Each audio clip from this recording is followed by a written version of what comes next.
It began, not with war, not with kings or swords or dragons. It began with a whisper, a girl and a dying ember that refused to fade once. Magic ruled the skies, painted the rivers in gold, and made the trees sing at dusk. The world was alive in ways the heart can no longer remember, but magic is jealous. When men tried to own it, shape it, cage it, it turned to ash. The kingdoms that rose in flame fell just as fast. And in the silence that followed, only one prophecy remained. When fire takes form and stars forget their name, the last ember shall choose to burn the world, or save it. That ember was her. His name was Thorn. Prince of Revencia, warrior, outcast, cursed. They said he was born with fire in his blood.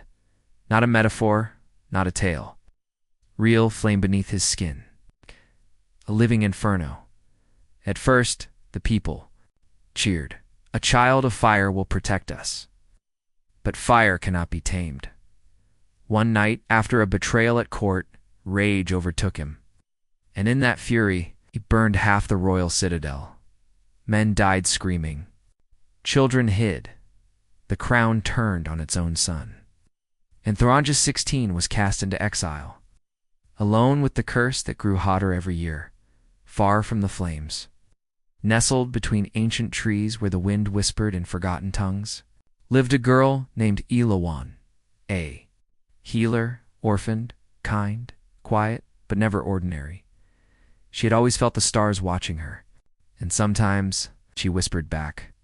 Her hands could close wounds that should have taken weeks to heal. She never told anyone. She thought it was luck, till the day he came. A rider cloaked in shadow, no banner, no armor, just a voice like thunder. The prince lives, he said, and he needs you. Loan followed, not for him, not for a kingdom she'd never seen, but for the pull in her chest, the magic awakening with every step, through snow-covered ravines, forgotten ruins.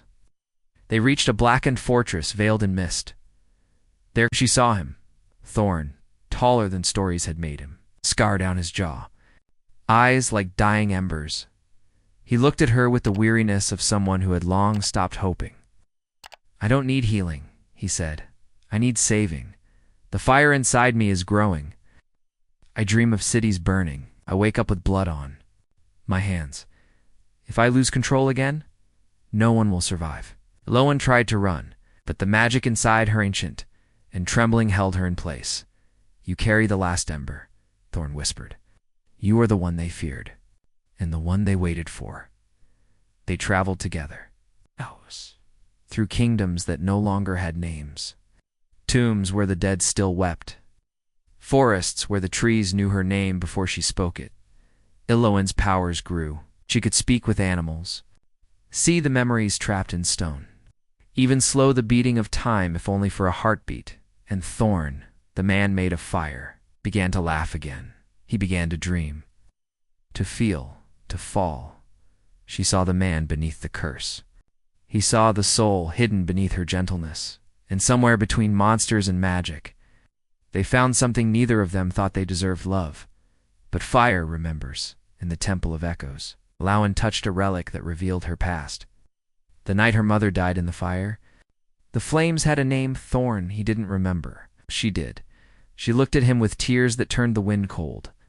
You were the nightmare in my childhood. He collapsed to his knees, voice breaking. And you are the dream I never dared to ask for. She walked away, and the world cracked. The fire god beneath Revencia stirred, bound for centuries by ancient magic. Now Thorn's breaking soul had awakened him. Storms ignited, the skies turned red, and the earth bled smoke. Only Elowen could stop it. But the price was clear. Her power, her memories, her very self. She returned, not as a healer, but as a weapon. If I forget you, she whispered, will you find me again? Thorn took her hands, fire dim in his eyes. I would burn the world, just to remember you. And so she gave everything. She stood in the center of the capital, eyes glowing like stars reborn. She spoke the ancient words. sealed the fire. God in stone, forever. The magic inside her rushed out like golden wind, and then she collapsed, silent, breathless, empty. Thorn held her until dawn.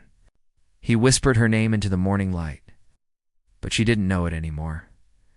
Months passed. Revencia began to heal. The fires died. Peace returned. Elowen lived. But as a stranger to her own name, she smiled at sunsets without knowing why. She touched the trees and felt comfort, though she didn't know their language. And every evening from the edge of the forest, a man watched her, not with sadness, but with hope.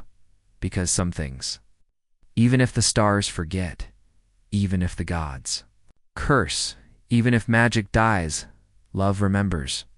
And love, after all, burns longer than magic.